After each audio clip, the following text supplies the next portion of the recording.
Hello students, result आने के बाद बहुत सारे स्टूडेंट्स डिसअपॉइंटेड हैं क्योंकि उनके डीएमसी में पास या फेल की जगह कुछ और लिखा हुआ है। पास या फेल तो सब समझते ही हैं, लेकिन जो एब्रीविएशंस हैं I am going to discuss their meaning. सबसे पहले स्टूडेंट्स को लिखा हुआ मिलता है यूएमसी। अगर यूएमसी लिखा हुआ है इट डजेंट मीन कि आप फेल हो गए हैं, आपकी लाइफ बर्बाद हो गई है। नो, इट मीन्स कि डिसीजन अभी पेंडिंग है। कोई भी, क्योंकि ऑनलाइन फर्स्ट टाइम हुआ है, बहुत सारे इश्यूज हैं। आपको कुछ टाइम के बाद यूनिवर्सिटी में कमेटी बैठती है, उसके अंदर मीटिंग में आपको बुलाया जाता है, आपकी बात रखने का आपको मौका दिया जाता है, देन डिसीजन होता है। तो इसमें आप ऐसा बिल्कुल भी ना समझें कि आप फेल हो गए हैं या डिसहार्टन होने की कोई ज़रूरत नहीं है। पेशेंटली विद इन 10 डेज आप अपने रीज़न को यूनिवर्सिटी की साइट पे उनके गिवन आईडी पे, ईमेल आईडी पे मेल से बता दें, जिसमें आप अपनी पूरी डिटेल लिखेंगे। RLD means result late dispute. उसमें मार्क्स के कारण कि जो मार्क्स हैं वो अभी तक वहाँ नहीं पहुँचे हैं, या आपका रोल नंबर में कोई करेक्शन है, इसकी वजह से आपका रिजल्ट लेट है या रोक दिया गया है। RLA means result late awards. इसमें आपके अवार्ड्स किसी भी तरीके के, चाहे वो इंटरनल अवार्ड्स हैं या किसी टेस्ट पेपर के अवार्ड्स, अभी उनके पास एग्ज़ाम के अवार्ड्स अभी तक नहीं पहुँचे हैं, इसीलिए आपका रिजल्ट अभी रुका हुआ है। लेकिन इट डजेंट मीन कि आप फेल हो गए हैं। RPR या RLREGN, इसका मतलब होता है आपके रजिस्ट्रेशन नंबर में कुछ करेक्शन रिक्वायर्ड है या वहाँ पे आपका रजिस्ट्रेशन नंबर नहीं पहुँचा है, इसीलिए आपके रिजल्ट में ये लिखा हुआ है।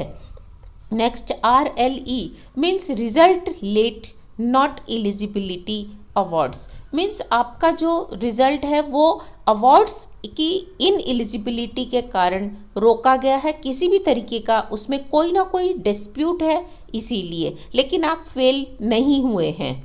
CL कैंसल्ड मीन्स आपका वो एग्ज़ाम या किसी भी कारण से आपकी उस पेपर को कैंसिल कर दिया गया है, तो आपके रिजल्ट में लिखा हुआ आएगा CL।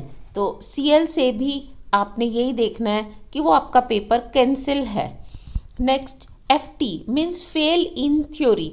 अगर आप किसी सब्जेक्ट की थ्योरी में आप सारे पेपर्स में फेल हैं तो आप फेल इन थ्योरी FT लिखा हुआ होगा। इसके लिए आपको खुद समझना चाहिए कि आप रिस्पॉन्सिबल हैं, और विद इन 10 डेज आपने अपनी सारी रिक्वायरमेंट्स जो यूनिवर्सिटी में मांगी गई हैं कॉलेज के साथ मिलके अपनी मेल को भेजना है। और अगर आप ऐसा नहीं करते तो आप एब्सेंट माने जाएंगे। वो जो कमेटी है उसमें सारे केसेस डिस्कस किए जाते हैं। जब लगभग सारे रिजल्ट्स आ जाते हैं तो एक साथ कमेटी बनती है। एक एक स्टूडेंट के लिए कमेटी, एक एक कॉलेज के लिए कमेटी नहीं बनती, पूरे केसेस एक साथ लिए जाते हैं। इसीलिए अपने केस को विद इन 10 डेज वहाँ रजिस्टर कराएं, अपने कॉलेज में रजिस्टर कराएं और पेशेंसली काम लें। कभी कभी आपके डॉक्यूमेंट्स में कोई कमी होती है या आपकी फ़ीस वहाँ जमा नहीं हुई या फ़ीस डिपॉजिट हुई है पर उसका डॉक्यूमेंट नहीं है, तो भी आपका रिज़ल्ट अवेटेड रहता है। तो इसमें आपको घबराने की ज़रूरत नहीं होती, केवल आपको अलर्ट रहने की ज़रूरत होती है और रिक्वायर्ड डॉक्यूमेंट कॉलेज में और यूनिवर्सिटी में भेजने की ज़रूरत होती है। घबराने से कोई काम नहीं होता, आराम से ही सारे काम होते हैं। Thank you.